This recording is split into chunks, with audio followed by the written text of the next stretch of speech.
রজগুণী। প্রেমেও এরকম বিকার হয়। তো সেটা হচ্ছে প্রেমের যে শরীরের পরিবর্তন হয় সেটা হচ্ছে প্রেমের বিকার। এখন প্রেমের বিকারে যখন চোখ দিয়ে জল পড়ে, এখন সুন্দর শরীর, চোখ দিয়ে জল, ওটা কীরকম দেখবে, কীরকম হবে, সেটা কি অলঙ্কার। বুঝে গেল? চৈতন্য মহাপ্রভু প্রকাণ্ড সুন্দর শরীর, তাতে প্রেমের ভাবটা কিসের মতো হচ্ছে, অলঙ্কারের মতো। চোখের জল, নৃত্য, ভাব বিভোর হয়ে তাকানো, হাতের যা অঙ্গভঙ্গি সব কিসের তুলনা করা হচ্ছে, জোরে অলঙ্কার। তাই একদিকে সৌন্দর্য আর একদিকে প্রেমের বিকার। শব্দগুলো মনে রাখবে, একে সৌন্দর্য আর একদিকে দেখি সার্বভৌম হইল বিস্মিত অপার।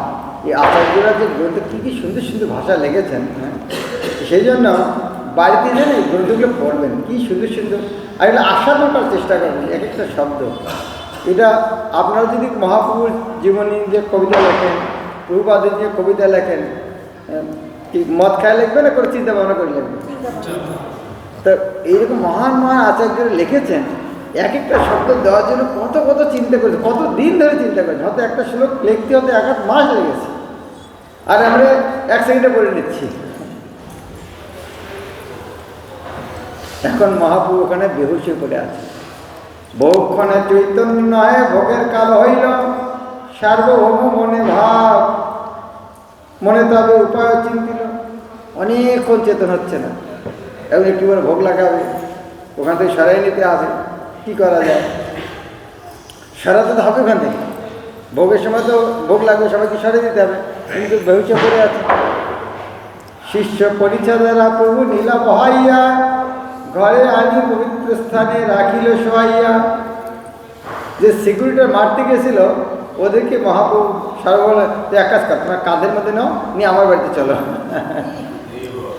তখন আর সর্বভৌম গুরু ছিল, তার শিষ্য ছিল, শিষ্যদের কাছে সিকিউরিটি গার্ডকে বললেন, কেন অনেক প্রকাণ্ড শরীর তো 1-2 দিনে হবে না, আমাদের সবাই মিলিয়ে চাঙার মধ্যে ঘাড়েকে নিয়ে সার্বভৌম বাড়িতে চলে গেছে।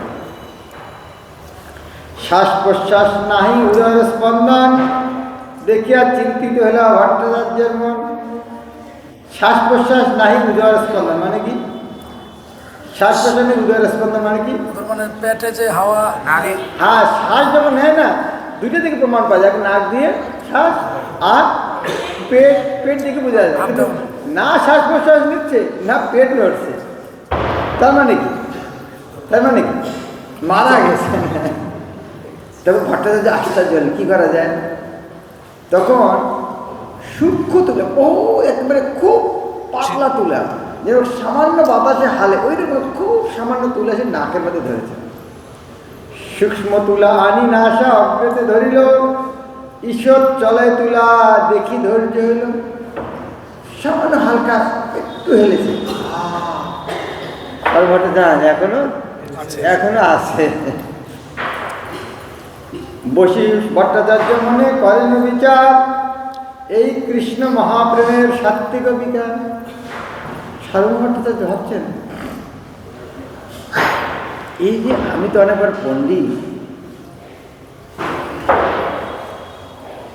এগুলো শাস্ত্রে পড়েছি যে কারো যদি কৃষ্ণ প্রেমের বিকার হয় এইরকম অলক্ষণ হয়, কিন্তু জীবনে কোথাও দেখিনি কোনোদিনে। পড়েছি, পণ্ডিত ব্যক্তি, শাস্ত্রে পড়েছি যখন ভগবানের প্রেমে কারো বিকার হয়, যেমন তমগুণের বিকার হয়, রজগুণের বিকার হয়, সত্য প্রেমের বিকার হয়। কয় প্রকার বিকার হয়? 8 প্রকার, তাকে বলে অষ্টসাত্ত্বিক বিকার।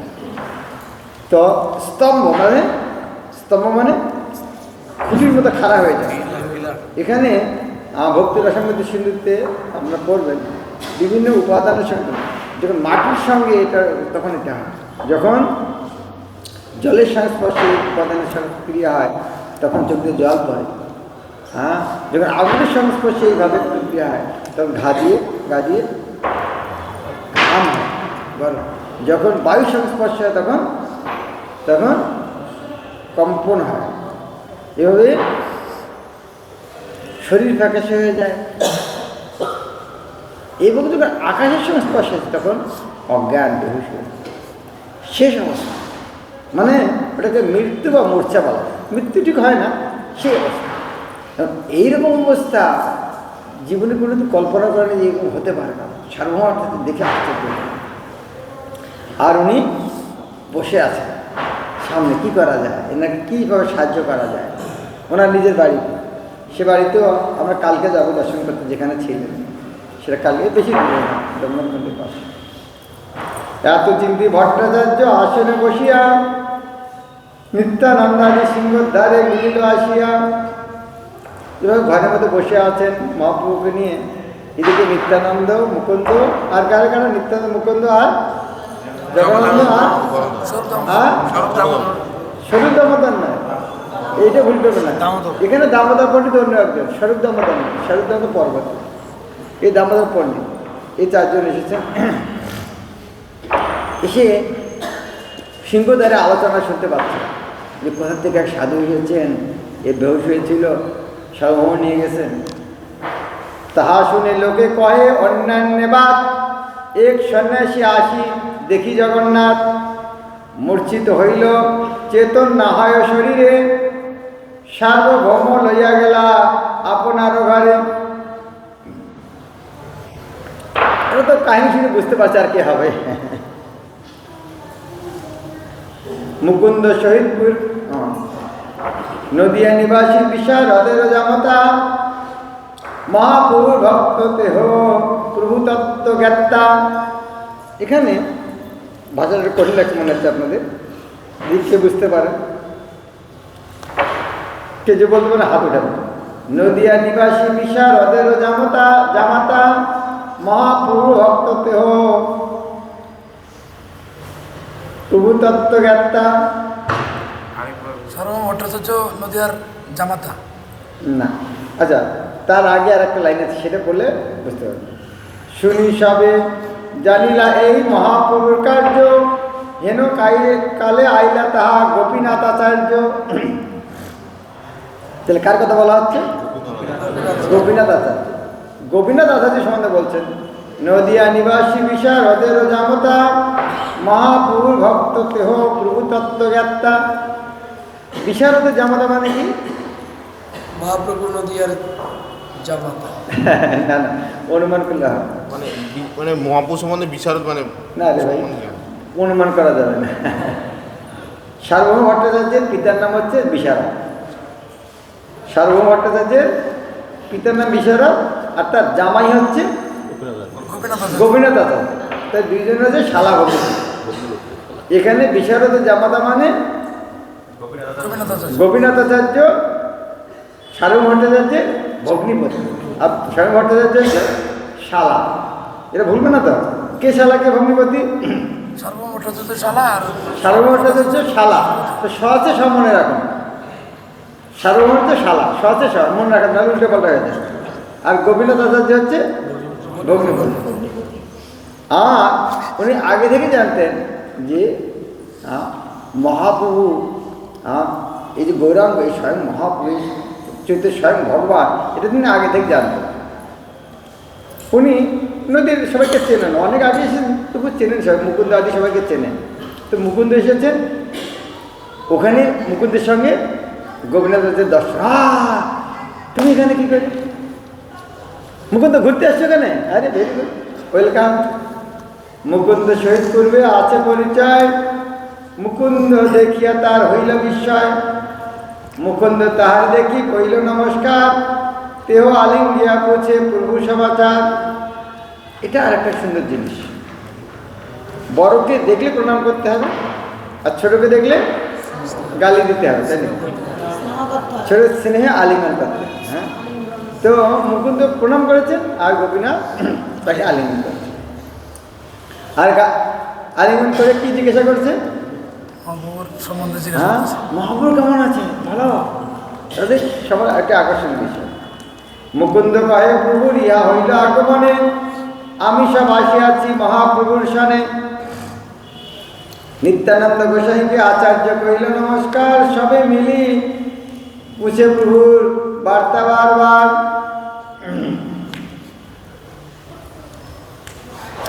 তখন গোপীনাথ আচার্য নিত্যানন্দ প্রভুকে প্রণাম করলেন, কিন্তু এদের প্রণাম করা, কথা বলা কার ভালো লাগছে না? কেন? যত কথা বলছে একটা ভালো লাগছে না। মহাপ্রভু কোথায়? ওখানে চলো। হ্যাঁ, মহাপ্রভু কোথায়? যেমন আমাদের ক্ষুধা লাগলে কিছু কথা ভালো লাগে না, খাওয়াটা নিয়ে আসো তো। কিন্তু এদের আকর্ষণ কি? মহাপ্রভু মহাতে ছেড়ে এসেছেন। জগন্নাথ মন্দির দেখছিলেন কোথায়? এক লোক বেহুশ হয়েছিল, উনি তো নয়। তাদের কোথায়? মহাপ্রভু কোথায়? মুকুন্দ কহে মহাপ্রভু সন্ন্যাস করিয়া নীলা চলে আইলা সঙ্গে আমার বলিয়া, আমার সভা ছাড়িয়াকে গেলা দর্শনে, আমি সব পাচাইলাম তার অন্বেষণে। অন্যান্য লোকের মুখে যে কথা শুনিল, সার্বভৌম গৃহে প্রভু অনুমান করিল। মুকুন্দ বলছে, এইরকম শুনলাম এখানে এক সন্ন্যাসীকে বয়স হয়েছিল, সার্বভৌম নিয়ে রেখেছে। তো আমার মনে হয় তুই মহাপ্রভু হবে, সার্বভৌম বাড়িতে আছে, চলো একটু যাই। ঈশ্বর দর্শনে প্রভু প্রেমে অচেতন, সার্বভৌম লইয়া গেলা আপন হবন। তোমার মিলনে যাবে আমার হইল মন, দৈবে সেইখানে পাইলু তোমার দর্শন। মুকুন্দ ভাবছেন, তখন বলছেন, আমরা চিন্তা করছি যে সার্বভৌম বাড়িতে তো গেছে, তো সার্বভৌম তো তোমার শালা, তো আমি তোমার কথা চিন্তা করছি, গোপীনাথ কোথায়? গোপীনাথ দাদা তোমার কথা চিন্তা করতেই ভগবান তোমাকে সামনে পাঠিয়ে দিল। চলো সবে যাই সার্বভৌমের ভবন, প্রভু দেখি পাছে করিব ঈশ্বর দর্শন। চিন্তা করুন এটা জিনিসটা কি। তারা এসেছেন জগন্নাথ মন্দিরের সামনে দাঁড়িয়ে আছেন, 2 মাস রাস্তা হেঁটে এসেছেন, 2 মাস 1 মাস হেঁটে এসেছেন, জগন্নাথ মন্দিরের সামনে দাঁড়িয়ে আছেন, ভিতরে জগন্নাথ দর্শন করতে ঢুকছে না। আগে মহাপ্রভু, তারপর জগন্নাথ। এটা হচ্ছে প্রেম। এত শুনি গোপীনাথ সবারে লইয়া, সার্বভৌম ঘরে গেলা হর্ষিত হইয়া। সার্বভৌম স্থানে গিয়া প্রভুকে দেখিল, প্রভু দেখি আচার্যের দুঃখ হর্ষ হইল। প্রভু দেখি আচার্যের দুঃখ হর্ষ হইল। আচার্যের মানে দুঃখ হর্ষ হইল মানে কি? দুঃখ তো হলো, বেহুশ হয়ে পড়ে আছেন, আর আনন্দ তো হওয়ার কথা, মহাপ্রভু দর্শন করেছেন, দুটো হয়। সার্বভৌম বোমে জানাইয়া সব নীল অভ্যন্তরে, নিত্যানন্দ গোসাই রে তেহ কইলা নমস্কারে। তো গোপীনাথ আচার্য পরিচয় করে দিল যে এরকম এরাই, এই সাধুর সঙ্গে এরাই সব এসেছে। নিত্যানন্দ ওর কাছে সন্ন্যাসী, যদি বয়সে ছোট, সার্বভৌম বয়সে বড়, কিন্তু সন্ন্যাসী হওয়ার কারণে সার্বভৌম নিত্যানন্দকে প্রণাম করলেন।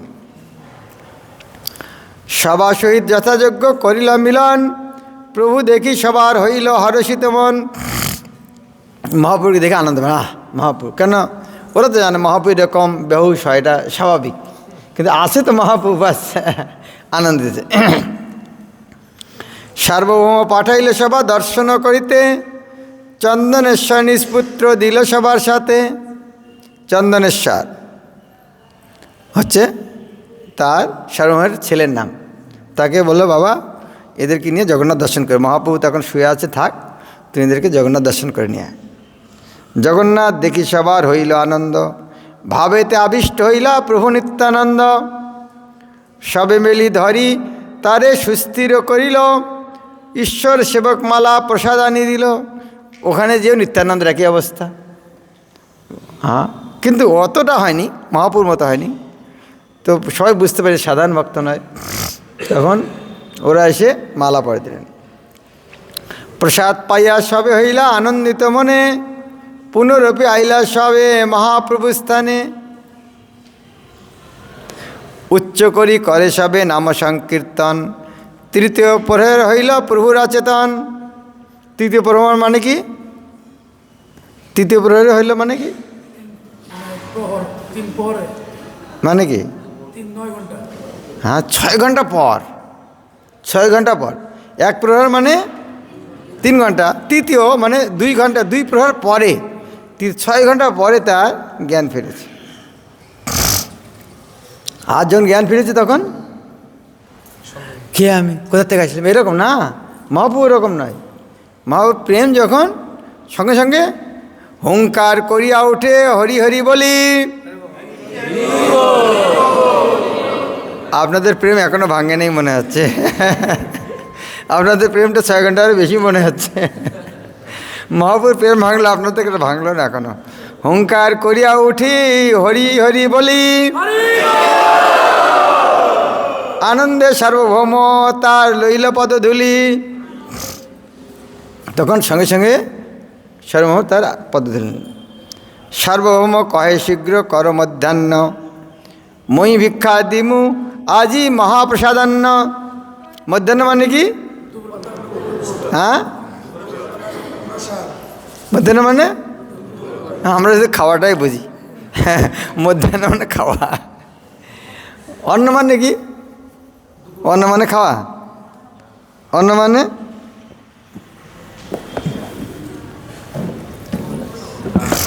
অন্ন মানে কি? অন্ন মানে কি? অন্ন নয়, হয় নয়, অন্ন। অন্ন মানে দিন। যেমন পূর্বাহ্ন, অপরাহ্ন, মধ্যাহ্ন। দিনের প্রথম ভাগ পূর্বাহ্ন, দিনের শেষ ভাগ অপরাহ্ন, দিনের মধ্যভাগ মধ্যাহ্ন। আর আমাদের অন্ন শুনে কি মনে হয়? খাওয়া, মধ্যাহ্ন, দুপুরে খাওয়া। যেমন যার পেটে ক্ষুধা থাকে, চন্দ্রকে দেখে মনে হয় বাহ কি সুন্দর বড় রুটি, তো খেলে ভালো হতো। তা আমরা অন্ন ছাড়া অন্য কিছু বুঝি না।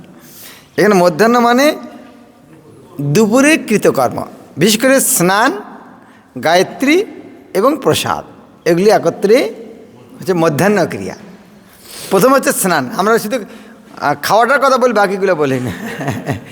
মধ্যাহ্ন যেমন যেমন আমরা আহ্নিক শব্দ বলি না, আহ্নিক শব্দটা অন্ন থেকে এসছে। আহ্নিক করবো আমি বল না, আহ্নিক গায়ত্রী করবো, আহ্নিক। তো অন্ন দিনের বিভিন্ন সমাজে কৃত্য, ওটাকে আহ্নিক বলা হয়। তো হ্যাঁ, তোমরা যাও মধ্যাহ্ন করো। মধ্যাহ্ন মানে স্নান করে প্রসাদ পাও।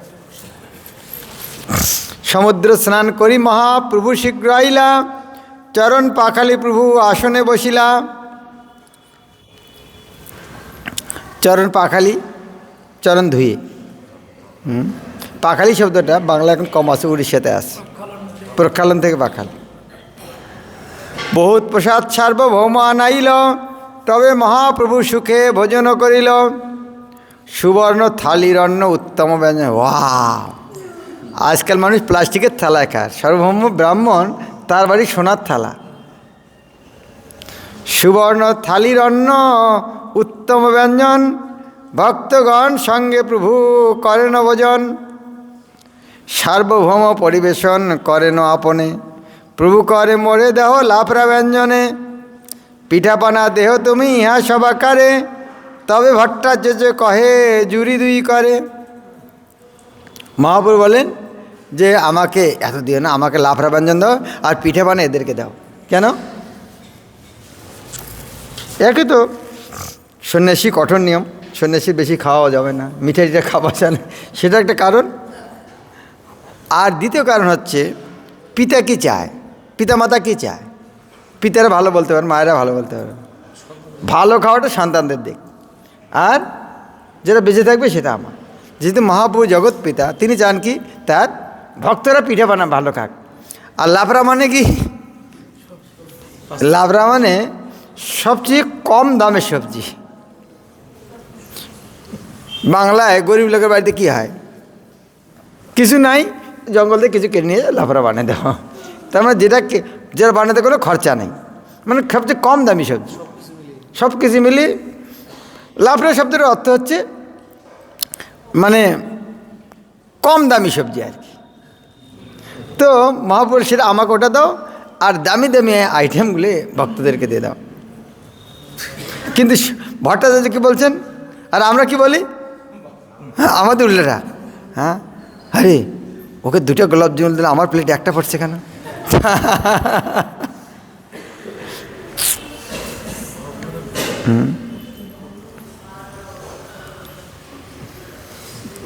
বাড়িতে মা যদি রান্না করে, বাচ্চারা খেয়েছে, একটুকু বাচ্চা নেই, মায়ের জন্য খাবার নেই, তা কেমন লাগবে? মায়ের কেমন লাগবে?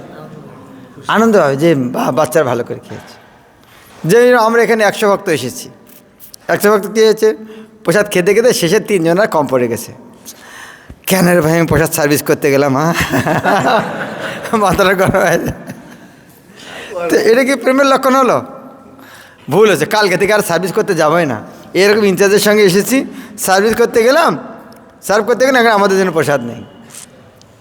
এই কি প্রেমের লক্ষণ হলো কি? না। বাহ, আজকে এত ভালো করে সার্ভ করেছি না, শেষে আমাদের জন্য নেই।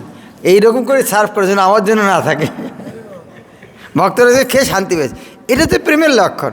তো আমরা চৈতন্য মহাপ্রভু আন্দোলন এসেছি, এই জিনিসগুলো যদি আমরা বাড়াই, তাহলে আমরা ভক্তিতে গেলাম কোথায়? ওই কর্মী জগতের মধ্যে থাকলাম। কর্মীদের ভাবনাটা কি? যখন আপনারা শুনেছেন দেবতার অসুর যখন কি নিয়ে অমৃত নিয়ে যেটা কে ভাবে, তোদের মধ্যে কি হচ্ছিল? অহমপূর্ব, আমি আগে, নত্তম, তুমি আগে পেবে না। এই যে অসুরদের ভাব। আর সাধুদের ভাব কি? না আপনি আগে নেন। এখন মহাপ্রভু তো মিঠা খেতে চাচ্ছে না, পিঠা বানা খাবে না, সারুমার হাত জোর করছে। কি বলতে হবে খাওয়ানোর জন্য? খাওয়ানোর টেকনিক আছে, খাওয়ানোর টেকনিক আছে। এখানে কি বলছেন?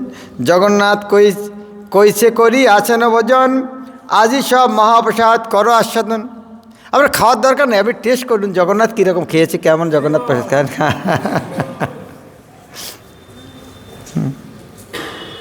আমাকে রাত্রে একদিন একটা ভক্ত দিয়েছে, মহারাজ এইটুকু খান, আমার এরকম খেলে তো রাতে ঘুমিয়ে আসবে না।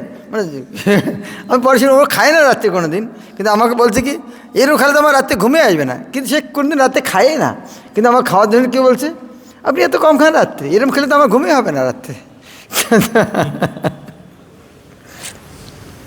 তো এগুলো খাওয়ানোর হচ্ছে টেকনিক। এত বললি পিঠা বানা সব খাওয়াইলা, ভিক্ষা করাইয়া মন করাইলা,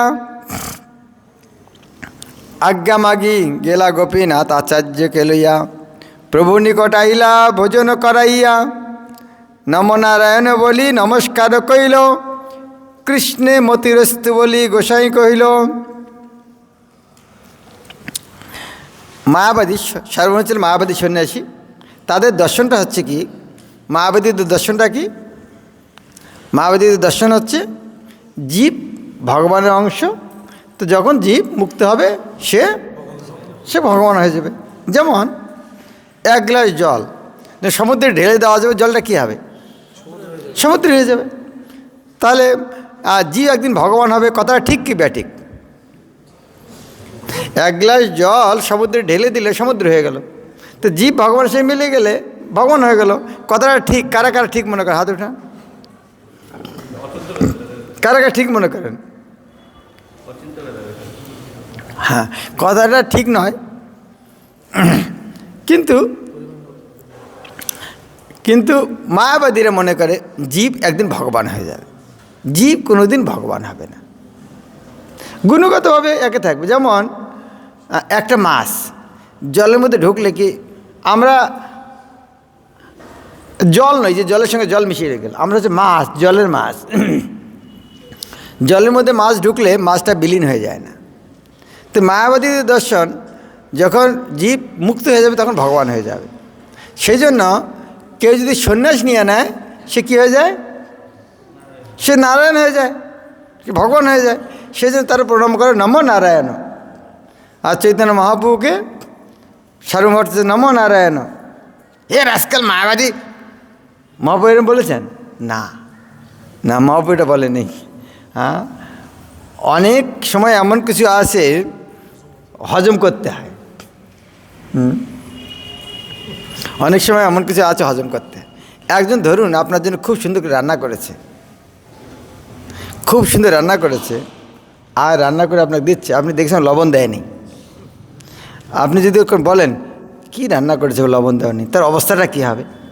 ওর কী বলতে হবে? বাহ কী সুন্দর টেস্ট, হ্যাঁ এরকম রান্না কখনো আগে খায়নি, বাহ। ও বলবে না মহারাজ খুশি বা প্রভু খুশি। তো সত্যি হলে সবসময় সব কথা বলা উচিত। এখানে নমো নারায়ণ যে মহাপ্রভু খুশি হয়েছেন কি? না, কিন্তু উনি বলেন, মহাপ্রভু হাত জোর করে বলেন কৃষ্ণে মতিরস্তু।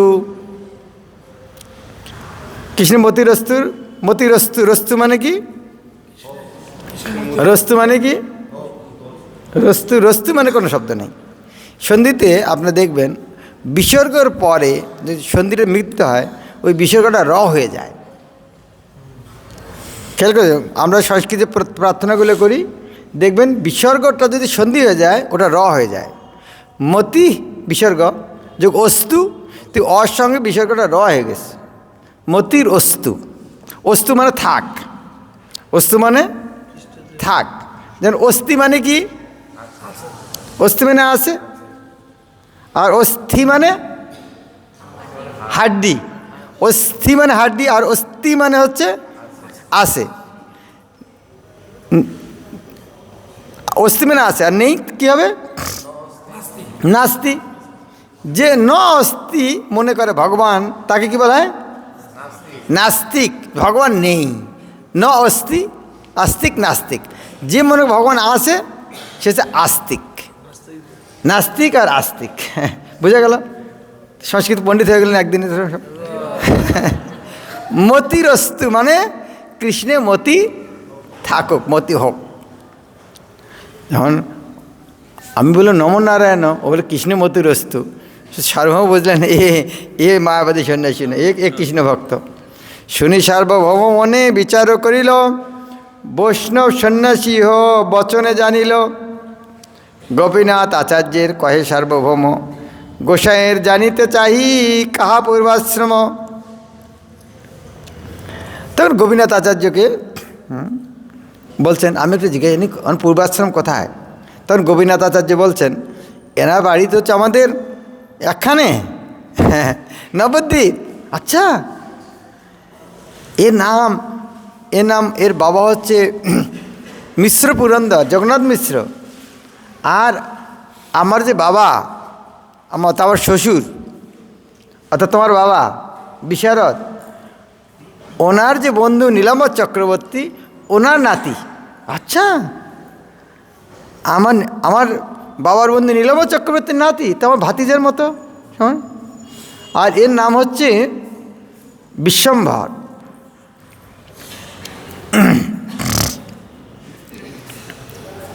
যখন শুনল যে নদিয়ার লোক, বাড়ির লোক, আর বিশারদের সঙ্গে সম্পর্ক, আর প্রিয় আবার সন্ন্যাসী, তো আমার প্রভুর মতো আমার সেবা করা উচিত। যদিও বয়স কম, সারু ভট্টাচার্যের হৃদয় ভাবনা আসলে আমাকে প্রভুর মতো সেবা করা উচিত।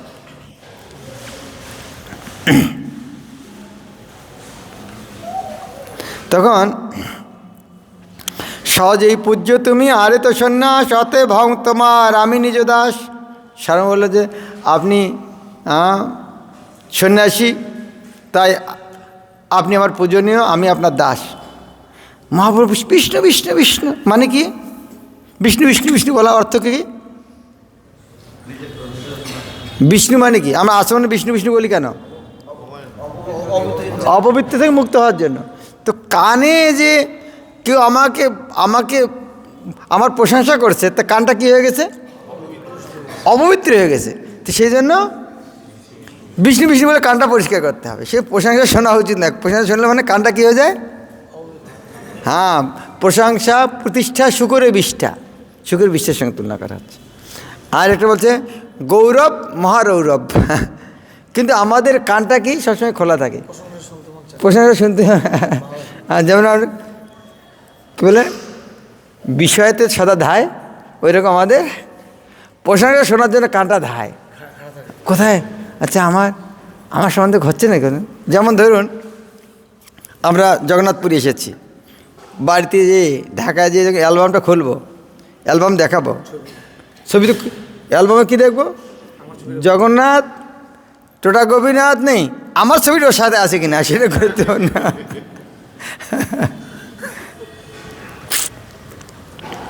শুনি মহাপ্রভু কইল শ্রীবিষ্ণু স্মরণ, ভট্টাচার্য কহে কিছু বিনয় বচন। তুমি জগৎ গুরু সর্বলোকহিতকর্তা, বেদান্ত পরাও সন্ন্যাসীর উপকর্তা। আমি বালক সন্ন্যাসী ভালো মন্দ নাহি জানি, তোমার আশ্রয় কইল গুরু করি মানি, তোমার সঙ্গ লাগি মোরে ইহাগমন, সর্বপ্রকারে করিবে আমারও পালন। আজি যে হইল আমার বড়ই বিপত্তি, তাহা হইতে কইল তুমি আমার অব্যাহতি। ভট্টাচার্য কহে একেলে তুমি না যাইও, আমার সঙ্গে যাবে কিংবা আমার লোক। ভট্টাচার্যকে একেলা তুমি না যাইও দর্শনে, আমার সঙ্গে যাবে কিংবা আমার লোকসানে। তো মহাপুরুর সঙ্গে আলোচনা হচ্ছে। মহাপুরু বলছেন আপনি পণ্ডিত, আপনি জ্ঞানী, আমি আপনার শিষ্যের মতো, আপনি সন্ন্যাসীর উপকার কর্তা। আমি ভালো মন্দ জানি না, পাগলের বসে ঝোঁকের বসে সন্ন্যাস নিয়েছি, তাই আমি আপনাকে গুরু রূপে মানি, আপনি আমার মঙ্গল করুন। আর আজকে যে অবস্থা হয়েছিল, মন্দিরে যেভাবে পড়ে গেছিলাম, তো আপনি যদি না হতো জানি না আজকে আমার কী হতো। তখন ভট্টাচার্য বলছে ঠিক আছে, তো এক কাজ করে, আগে থেকে কোনো দিন একলা যাবে না, হয় আমার সঙ্গে যাবে, না হলে আমি কাউকে সাথে দেবো, একলা কোনো দিন মন্দিরে যাবে না। প্রভু কহে মন্দিরে ভিতরে না যাইব, গরুর পাশে রহি দর্শন করিব, যেটা প্রভু বলছিলেন। তখন থেকে সার্বভৌম ভট্টাচার্য না, তখন থেকে মহাপ্রভু বললেন আমি ভিতরে ঢুকবো না, আমি গরুর পাশ থেকে দর্শন করব। এটা আমাদের আরেকটা জিনিস, এটা খেয়াল করুন। মহাপ্রভুর প্রধান পার্ষদকে হরিদাস ঠাকুর, রূপ সনাতন। আমাদের মহাপ্রভুর পরে দুই আচার্য, এক শাস্ত্রের আচার্য রূপ সনাতন, আর নামে আছে আচার্য হরিদাস। তারা কিন্তু এখানে থাকতেন, জগন্নাথ মন্দিরে কোনো দিন যেতেন না। তারা বাংলা ছেড়ে এখানে এসে থাকলেন, জগন্নাথপুরে এসে থাকলেন, কিন্তু জগন্নাথ মন্দিরে দর্শন করতে যেতেন না। বৃন্দাবন থেকে 2500 কিলোমিটার থেকে জঙ্গলের মধ্যে দিয়ে 3-4 মাস লাগে পায়ে হেঁটে আসতে। জঙ্গল, পাহাড়, পর্বত, হিংস্র জানোয়ার, চোর ডাকত, তাদের মধ্যে এসেছেন কেবল জগন্নাথপুরীতে জগন্নাথ দর্শন করার জন্য, রূপ সনাতন একা একাই। তারপরে এখানেই এসে জগন্নাথ মন্দিরে যেতেন না। তাহলে আসলেন কেন? মহাপুর সঙ্গ। আর জগন্নাথ দর্শন করবেন ওই রথযাত্রার দিন, অন্য সময় দর্শন করবেন না। না, আমরা অনেক পাপী, আমাদের ভেতরে প্রবেশ করার অধিকার নেই।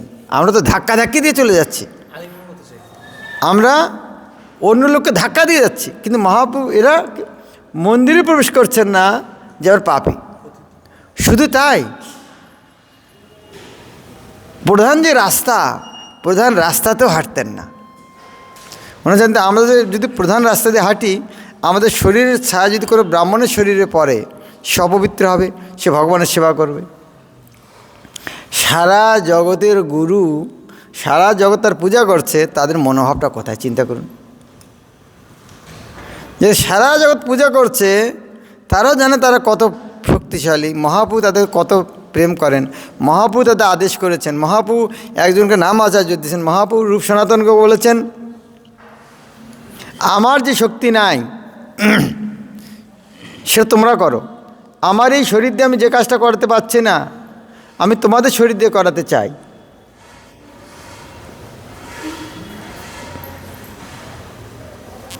কিন্তু সেও রূপ সনাতন ইসকে এত দিনও মনে করেন তারা প্রধান রাস্তা দিয়ে হাঁটেন না। তখন সার্বভৌম ভট্টাচার্য গোপীনাথকে বলছেন তুমি বরং নিয়ে যেও, আর আমার এখানে মাসির বাড়ি আছে, ওখানে একটা নির্জন স্থান আছে, ওখানে থাকার ব্যবস্থা করো। এভাবে মহাপ্রভুকে থাকার ব্যবস্থা করে দিলেন।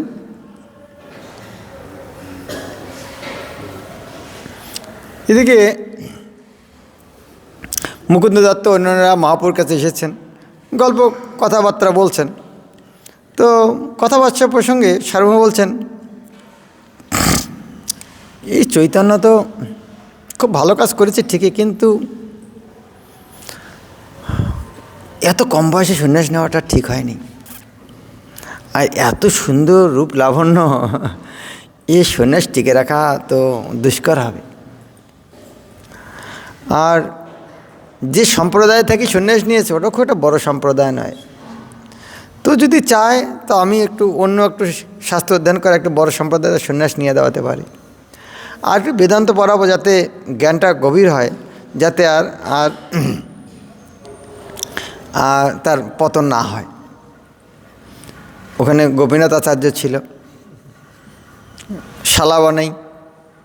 গোপীনাথ আচার্য তো নারাজ হয়ে গেছে, মুকুন্দ সবাই শুনে নারাজ হয়েছে, মহাপ্রভুকে জ্ঞান দিতে চায়। গোপীনাথ আচার্যের সঙ্গে ঝগড়া শুরু হয়েছে, শালাবানের ঝগড়া। গোপীনাথ আচার্য সর্বমত পণ্ডিত নয়। গোপীনাথ আচার্য বলছে, না না, ইনি স্বয়ং ভগবান। হ্যাঁ, তুমি ভগবান বলো, যাকে তাকে ভগবান বলো। শরণ বলছে, দেখো কলিযুগে ভগবান নেই, ভগবানের নাম হচ্ছে ত্রিযুগ, 3 যুগে আসে, সত্য তেতা আবার কলিতে আসে না।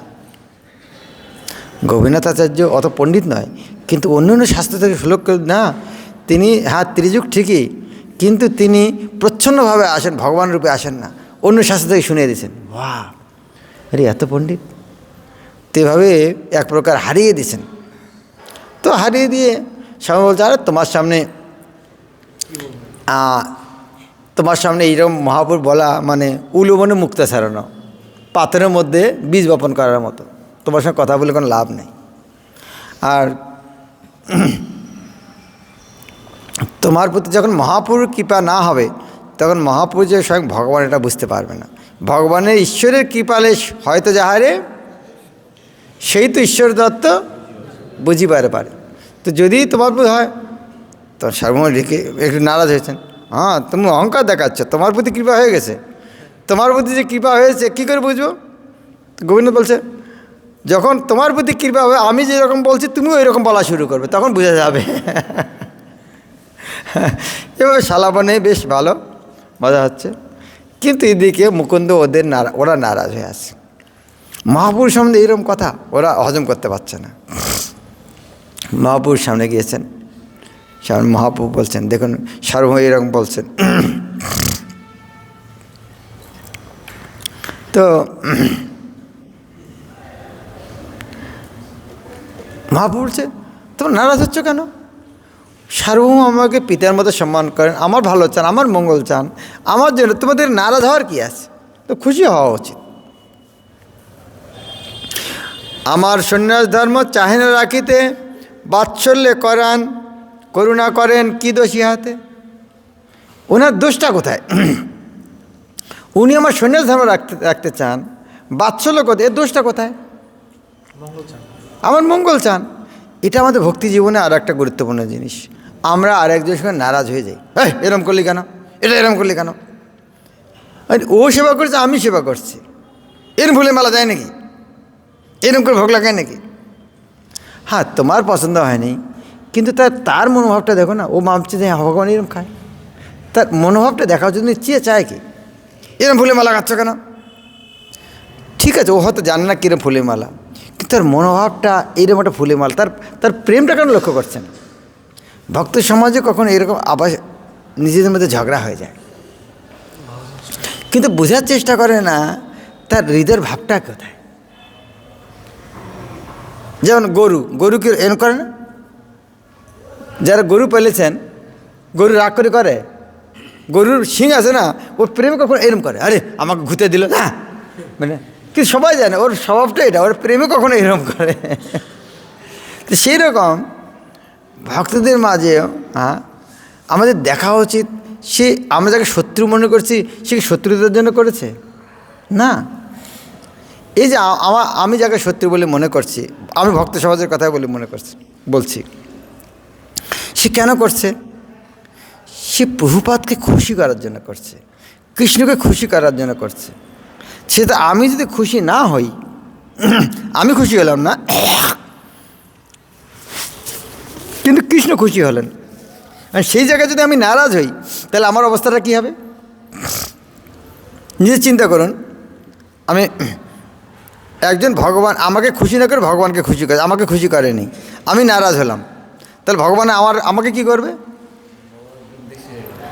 তো ভগবান নারাজ হবে কি না হবে? তাই যে ভক্তকে প্রতি আমরা নারাজ হয়ে আছি, তার মনোভাবটা দেখতে হবে। তিনি ভগবানকে, গুরুকে, প্রভুপাদকে খুশি করতে চান, সেখানে আমাকে নারাজ হওয়া যাবে না। সেক্ষেত্রে আমি যদি নারাজ হই, যেমন ধরুন আমি কে সিনিয়র ভক্ত, দেখুন, আচ্ছা নিজের কথা চিন্তা করুন, আপনি অনেক সিনিয়র ভক্ত বসে আছেন, তো সিনিয়র ভক্তকে প্রণাম না করলে অপরাধ হবে কি না? ভাই আমাকে অপপ্রণাম করলি না কেন? তাকে শেখানো উচিত।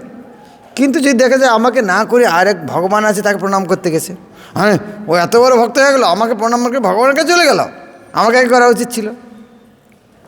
কথাটা এক প্রকার ঠিক, কিন্তু এইরকম যদি মনে করা হয় এত বড় ভক্ত ভগবানের কাছে চলে গেল আমাকে প্রণাম না করে, এটা যদি ভগবান জানতে পারে তোমার অবস্থাটা কী হয়? যে আমাকে প্রণাম করতেছে তাতে তুমি নারাজ, তুমি এত বড় ভক্ত হয়ে গেলে, তখন অবস্থাটা কী হবে? তো এটা আমাদের খুব ধ্যান দেওয়ার বিষয়। আমরা যাদের প্রতি নারাজ হই কোনো কারণে, বিষয়টা দেখতে হবে কী জন্য নারাজ হচ্ছে। মহাপ্রভু খুব সুন্দর শিক্ষা দিলেন, তো নারাজ হচ্ছে কেন? তিনি আমার মঙ্গল চান, সন্ন্যাস ধর্ম রাখতে চান, বাৎসল্য বাচ্চার মতো কৃপা করতে চান, এটা তুমি নারাজ হচ্ছে কেন? সেই জন্য মহাপ্রভু বুঝে আরেক পরের দিন সার্বভৌম ভট্টাচার্যের কাছে জগন্নাথ দর্শন করে সার্বভৌম ভট্টাচার্যের কাছে আসছে। বুঝে যাচ্ছে কথাগুলো? ভালো লাগছে? আনন্দ পাচ্ছেন কথাগুলো শুনে? বাড়িতে যা পড়বেন এগুলি? কি মনে হয় চৈতন্য চরিত্রের মধ্যে সারা দিন রাত পরে খাওয়ার কথা মনে থাকবে? হ্যাঁ, আমি চৈতন্য চরিত্র পড়তাম একাদশীতে রাত করে, 400-500 করে ভক্ত হতো রাতে, রাত্রি জাগরণ, এত ভালো লাগতো। কেউ কিন্তু মুশকিল হতো, আমার পরের দিন কাজ করতে পারতাম। চৈতন্য রাত্রি জাগরণের জন্য আমি দেখেছি এর চেয়ে ভালো কোনো একাদশী রাত্রি জাগরণ করার জন্য চৈতন্যতে রসের চেয়ে আর কোনো রস নেই, অন্তত আমার কাছে তো নেই। হরিনাম করতে করতেও ঘুমে পড়ে মানুষ, মালা জপ করতে তো হয়ই, কীর্তন করতে করতে ঘুমে পড়ে রাত্রি, কিন্তু চৈতন্যতে পাঠ করতে কেউ ঘুমে পারে না, এত রসের জিনিস। এই যে এ কথাটা এমন নয় যে আপনি আগে শোনেননি। কারা কারা এই কাহিনী আগে শুনেছেন? এখনও শুনেছেন, কিন্তু আবার কত ভালো লাগছে। এখন ভট্টাচার্য ঘরে মহাপ্রভু এসেছেন, ভট্টাচার্যের সঙ্গে তার মন্দিরে আইলা, পূর্বের আসন দিয়া আপনে বসিলা, বেদান্ত পড়াইতে তবে আরম্ভ করিলা, স্নেহভক্তি করি প্রভু কিছু প্রভুরে কহিলা। তো এখন আমরা ধাম দর্শন করতে আসছি, বিভিন্ন জায়গায় দেখা উচিত, এটা ঠিকই, কিন্তু এখানে কি কি লীলা হয়েছে সেই লীলাগুলোও জানলে আমাদের ধাম দর্শনটা, এখন যেখানেই কাজটা হয়েছে সেটা আমরা দর্শন করতে যাব, প্রণাম করতে যাব, তো সেটা যদি জানা থাকে ওরা ভাবনাটা যে আচ্ছা এখানেই আলোচনাটা হয়েছিল এই জায়গা, তখন প্রণামটা করতে আর হ্যাঁ ওখানে ধুলা নিতে আর ভাবনাটা ভালো আসবে। বেদান্ত পড়াইতে তবে আরম্ভ করিলা, স্নেহ ভক্তি করি কিছু প্রভুরে কহিলা, বেদান্ত শ্রবণেই সন্ন্যাসী ধর্ম, নিরন্তর করো তুমি বেদান্ত শ্রবণ। মহাপুরুষকে বলছেন বেদান্ত শ্রবণ সন্ন্যাসীর ধর্ম, তুমি নিরন্তর বেদান্ত শ্রবণ কারণে পাঠ করে।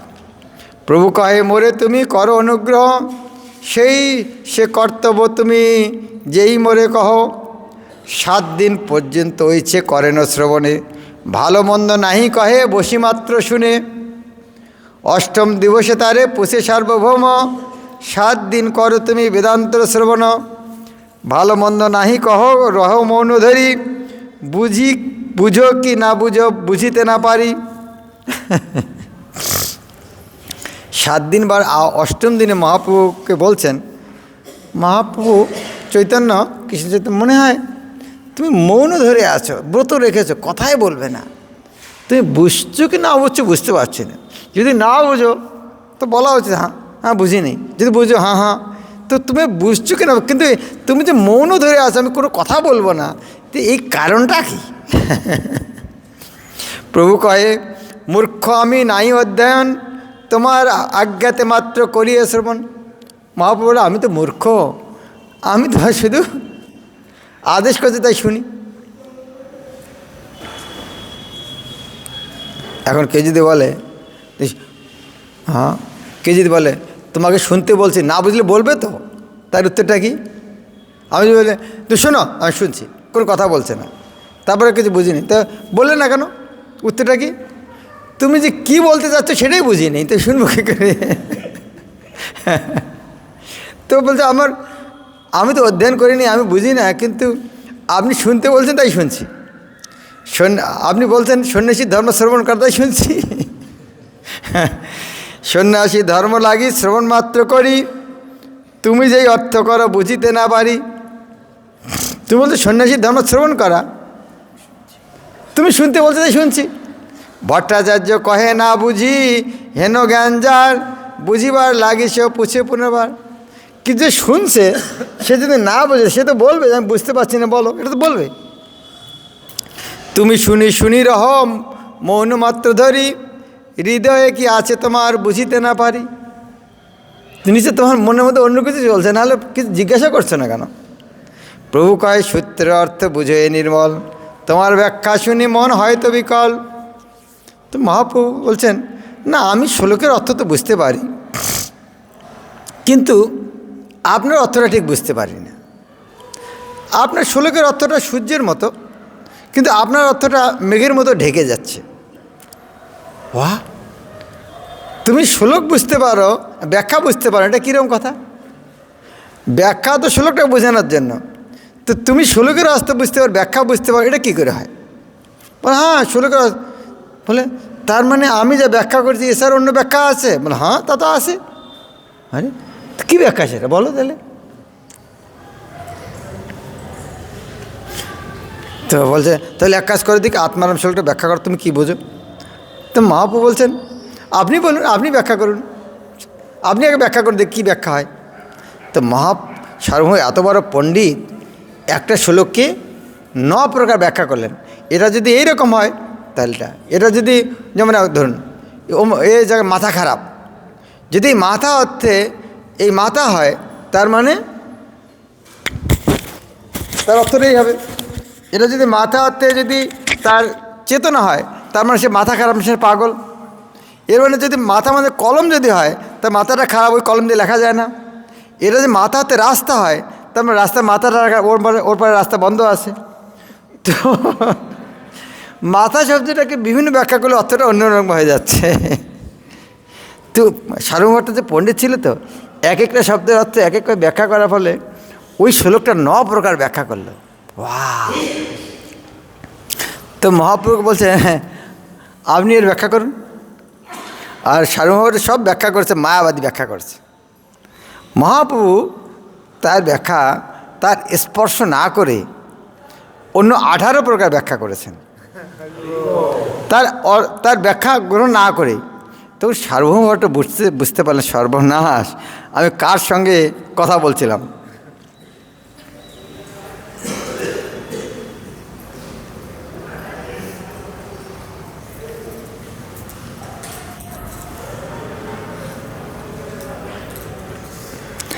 শুনি ভট্টাচার্যের মনে হইল চমৎকার, প্রভুকে কৃষ্ণ জানি করে আপনাধিকার।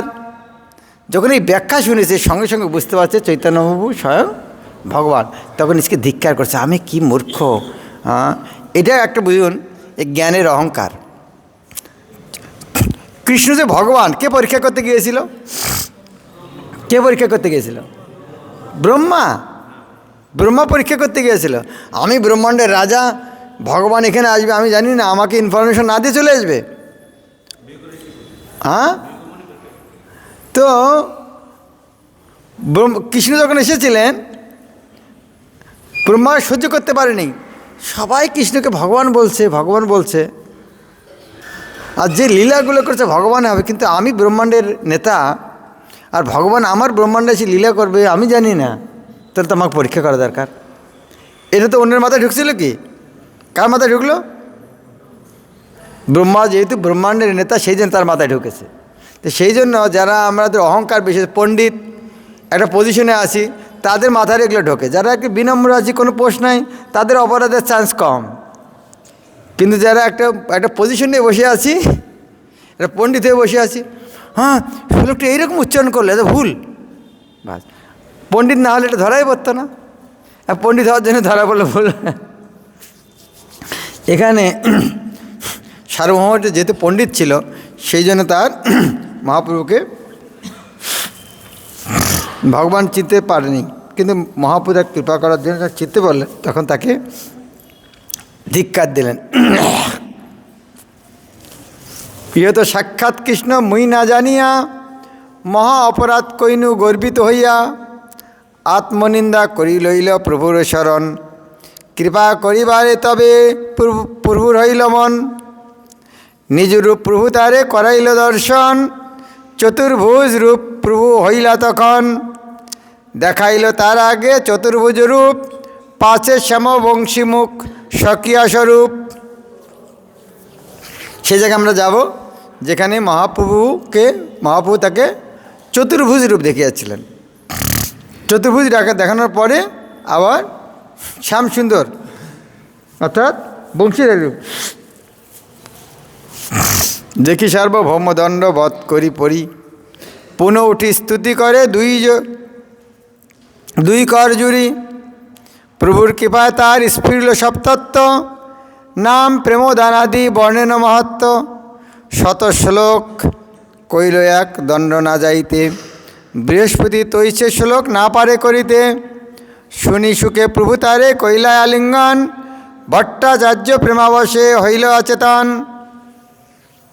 যখন সার্বভৌম ভট্টাচার্য বুঝতে পারলেন সঙ্গে ভগবান, তখন সঙ্গে সঙ্গে মহাপ্রভুর মহিমা কীর্তন করে সংস্কৃতিতে 100 শ্লোক রচনা করলেন। এটা গাঁজাখুরি কথা। উনি তো আগে জানতেনই না যে চৈতন্য মহাপ্রভু ভগবান। এটা না যে আগে থেকে লিখে রেখেছিল, তা তো নয়। এইমাত্র বুঝতে পারলেন চৈতন্য মহাপ্রভু ভগবান, আর বোঝার সঙ্গে সঙ্গেই তাকে সংস্কৃতিতে তার 100টা শ্লোক রচনা করে মহাপ্রভুর মহিমা কীর্তন করছেন। তো মহাপ্রভু সঙ্গে সঙ্গে তাকে আলিঙ্গন করলেন। তার মানে কি?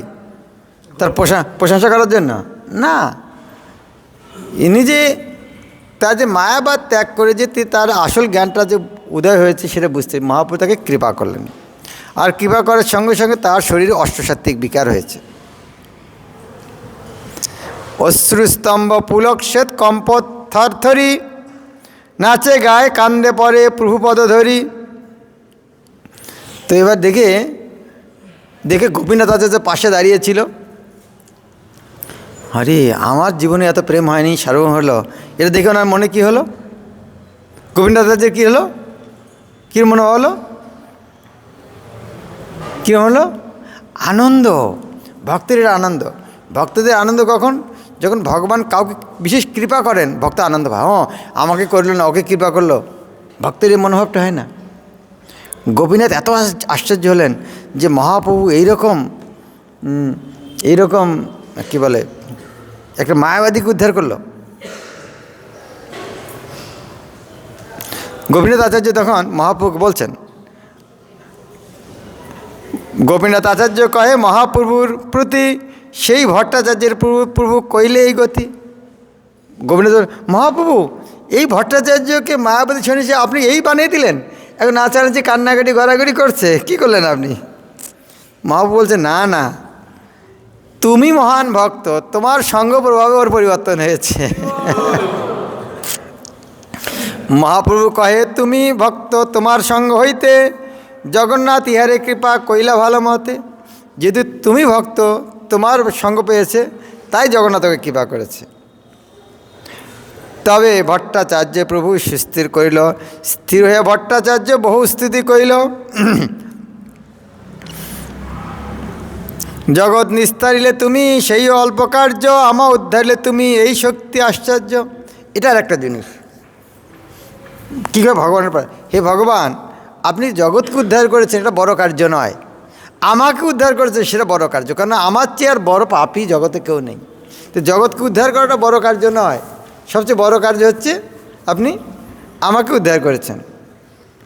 আমি তর্কশাস্ত্রে একটা লোহার পিণ্ডের মতো ছিলাম, আর আপনি আমাকে সেটা গলিয়ে দিলেন।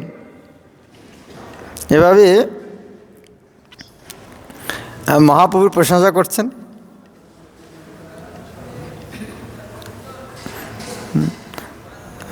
আমি মাঝখানের কিছু অংশ বাদ দিয়েছি। যেভাবে মহাপ্রভুকে অন্যকে হারিয়েছেন, যে তর্ক, যে শাস্ত্র, ওই শাস্ত্র যুক্তিটা আমি চর্চা করলাম। মায়াবাদকে কীভাবে হারিয়েছেন ওটা এখানে চর্চা করলাম না, অনেক সময় কী বলে অত সময় নেই। তো কীভাবে মহাপ্রভু সার্বভৌমের মায়াবাদ দর্শনকে খণ্ডন করেছেন এখানে আর কাশীতে, বারাণসীতে, অষ্টম অধ্যায়, সপ্তম অধ্যায় আদি লীলায়। এই দুই জায়গায় মায়াবাদকে কি খণ্ডন করেছেন প্রভুপাদ বিস্তারিত বর্ণনা দিয়েছেন।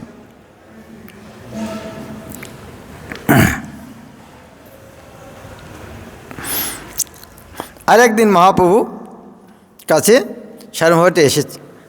সার্বভৌমাচার্য মহাপ্রভুর কাছে এসেছেন। দণ্ডবাদ করি কইল বহুবিধ স্তুতি, দৈন করি কহে নিজ পূর্ব দুর্মতি।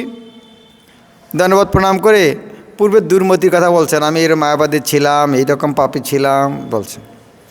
ভক্তি সাধন শ্রেষ্ঠ শুনিতে হইল মন, প্রভু উপদেশ কইল নাম সংকীর্তন। তো সার্বভৌম ভট্টাচার্য বলছেন, আমি দুর্ভাগা, এরকম সঙ্গপ্রভাবে মায়াবাদ দর্শন দুষ্ট ভগবান জীবে এক মনে করতাম, নিজকে ভগবান বলে মনে করতাম, এভাবে নিজে ধিক্কার করতেন।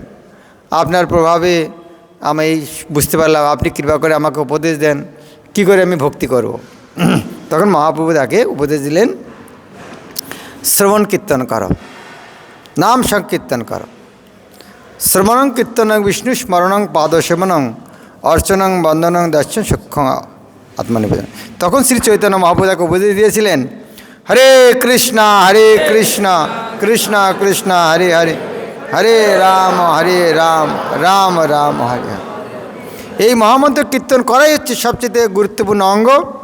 তারপর তার এই উক্তির সত্যতা প্রমাণ করে তিনি বৃহৎ নারদীয় পুরাণ থেকে একটি শ্লোক পাঠ করে শোনালেন। হরের নাম হরের নামৈব কেবলম কলৌ নাস্তেব্য নাস্তেব্য নাস্তেব্য গতিরন্যথা।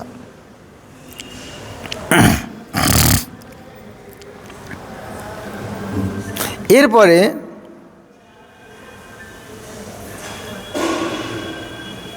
একদিন কি করেছেন সার্বভৌম ভট্টাচার্য, নিজকৃত 2 শ্লোক লিখিয়া তালপাতে প্রভুকে দেহ বলি দিল জগদানন্দ হাতে।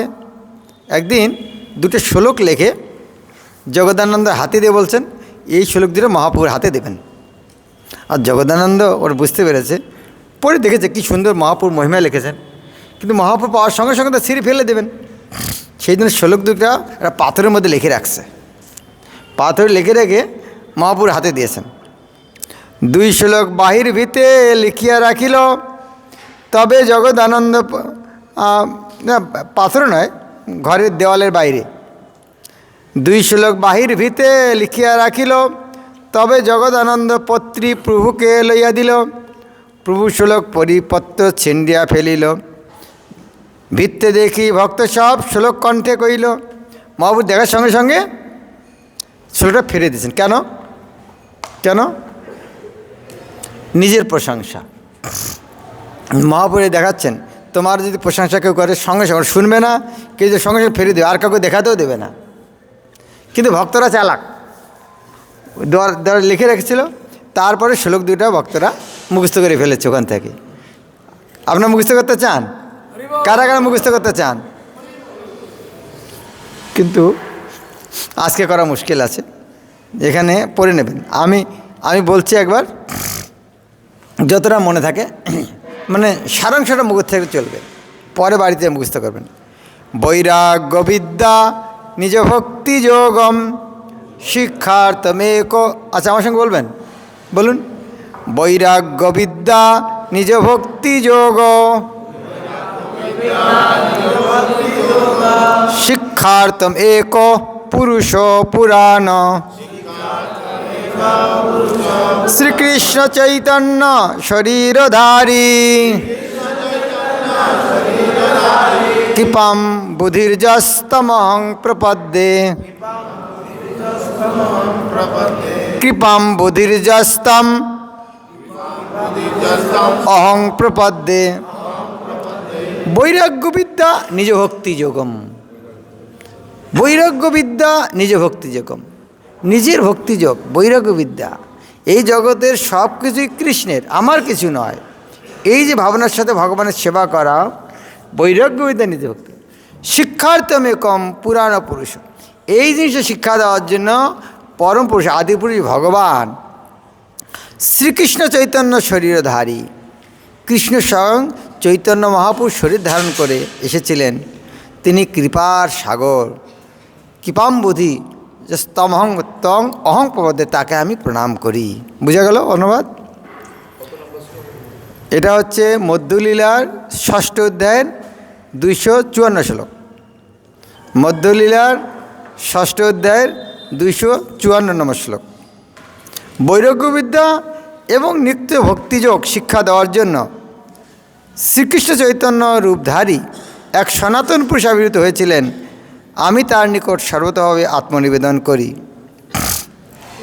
পরের শ্লোকটা, এই দুটো শ্লোক গুরু মহারাজের অনেক লেকচারে পাবেন। গুরু মহারাজ চৈতন্য মহাপ্রভু সম্বন্ধে যত লেকচার দিয়েছেন, অনেক লেকচারে এই দুটি শ্লোক গুরু মহারাজ উদ্ধৃতি দিয়েছেন। কালাত নষ্টম ভক্তিযোগং নিজং যা পাদুষ কর্তু কৃষ্ণ চৈতন্য নামা আবির্ভূতস্তস্য পদারবিন্দে গারং গারং লিয়তাং চিত্তভৃঙ্গা।